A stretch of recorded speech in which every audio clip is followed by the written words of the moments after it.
Peter wrapped his cloak around because he didn't think he was getting wet? Oh. That has not crossed my mind. It's not in the idea of trying something new or old things not working anymore. Right. It's like, well, he had me walk once. Huh? But then the response to that would be that, well, that didn't work. Yeah, but imagine to go try to drag it out by himself, still yeah. pushing forward. So Oh wow, that's interesting. That did not cross my mind, but I'm gonna have to mull that over. Yeah. That's good. Any other thoughts? Okay. We've got some time before worship. It's about time to wrap up.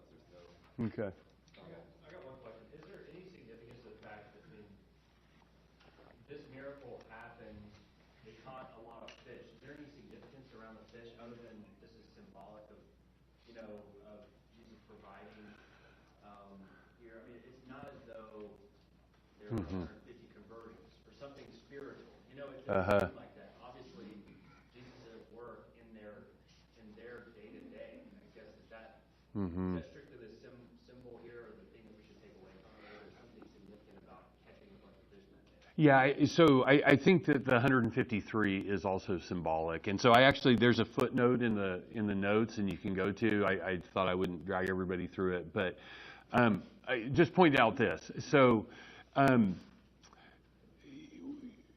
playing with numbers, there's symbolic numbers is a common thing in the ancient world, and you have other feeding events where the numbers are clearly significant, right? So in Mark, Jesus, he's done 2 feedings, right?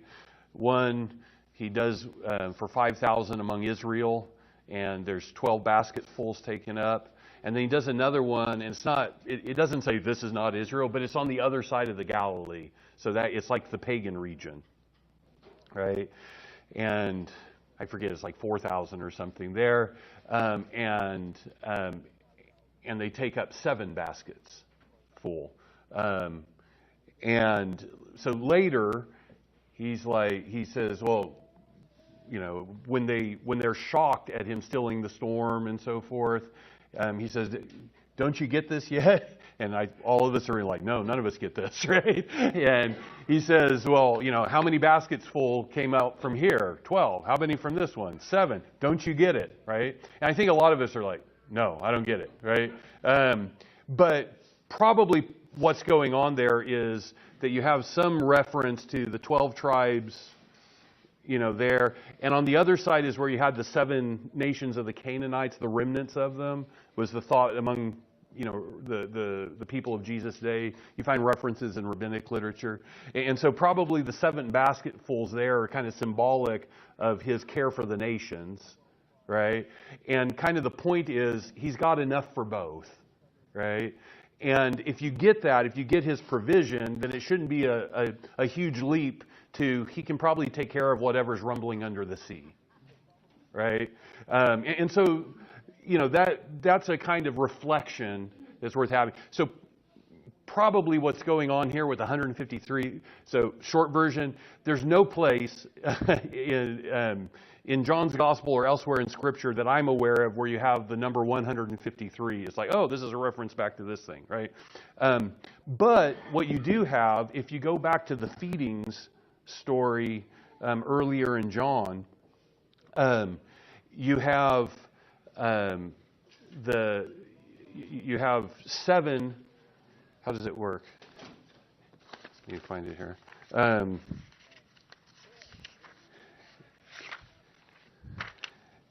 So it's 12 and 5. So it's 5 loaves, right? 5 loaves, 2 fish that are used, and then the 12 baskets. And if you take the 5 and the 12, now you got 17. And now here's the thing: the ancients did this. So this is Augustine, for instance. He noticed 153. If you take all the integers between 1 and 17 and you add them together, it's 153. Which to us, like, oh, it's so far-fetched. But it's the sort of thing, it's the kind of Easter egg that you would drop in the ancient world. So anyhow, if you want to, you can kind of read this. But basically, if that's the case, if there's supposed to be something there, then basically what he's asking, you could go back, you could read chapter 6, where that feeding is, and you could read chapter 21, say what's similar, what's different. Because that's kind of what he's asking you to do, if that's what the reference is, right? And there's similarities and differences. So there they just want the food, and when he offers himself, they kind of leave. And here he kind of gives the food, but what they really want is him. You know, there's some things there. You just meditate, and you probably come up with something. So yeah. Could it also be a sign pointing to, Jesus said, "I'll make you fishers of men." That too. Yeah. Then, Jesus had spent his time there, and ultimately at his crucifixion, there weren't that many true disciples. Right. And it could be the message that this is going to blow up. It's going to go everywhere. Yeah. I realize we're getting late here. You need to trickle out already. Some people may need to do that. Daniel, real quick, I just want to ask you 2 minutes, because I'm realizing this is our last opportunity to ask you questions. What would you say to people here who've been here this weekend, and they just say, I really want to hear God's voice better. If you could, I know that's maybe redundant, but you could just sum it up in 2 minutes. Tomorrow, people say, I want to start seeking to hear the Lord's voice better. What would you say to us? Yeah. Speak, Lord, your servant is listening. I'd simply ask and let him know that you're willing to hear, right? And then I would be attentive as I read Scripture, as I interacted with those around. Don't try to make it happen. Don't try to make anything happen. And just know that. So I think we've given enough to where you can recognize what's likely to happen is it'll come in the form of an insight or something like that, right? And if you receive some kind of insight like that and it matches up with kind of the overall understanding in Scripture, it matches the character of Jesus, it gives you a sense of how things hang together that you can live into, receive it from him, and say thank you, and so that's the primary thing. The second element is just to say none of this is mechanical. So you don't push a button and get God to speak, right? He'll speak as he knows is best, and so it's always person to person. And part of what we'll talk about here in a few minutes in worship is that there's times where, for reasons that he knows and I don't, he doesn't speak, okay? And that's okay too. We can walk with him through that period. And so don't be alarmed if it's quiet, okay? Don't be alarmed. And so, yeah. Okay. Thank you. Let's just keep it going. Yeah.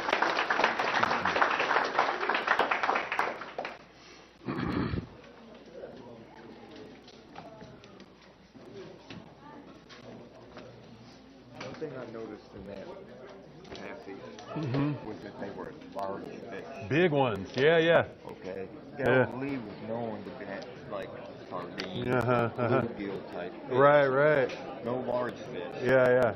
And yet everything in that net was large. Wow. Yeah. Good point. That's good. That's very good. That wasn't a sign that Yeah. What? Okay. That was the strangest thing. I could tell something went. It was like, what was that? This is so good, man. Oh, So hey. thank you. Well, thank you. Appreciate you guys having me out. Oh, man. And Carly, I'm not sure I'm going to get her to get on the plane with me. She really likes you guys. So. We like her too. Yeah. Well, Thanks for joining. let's talk about what we could do to get together again maybe before y'all go back. Okay. But I mean, I don't know if the two of us could meet the two of y'all somewhere. Yeah. How we want to work it out, but Okay. do that. Okay. Yeah. Yeah, we'd like that. Oh, and I've got a T-shirt for you. It's out in the car.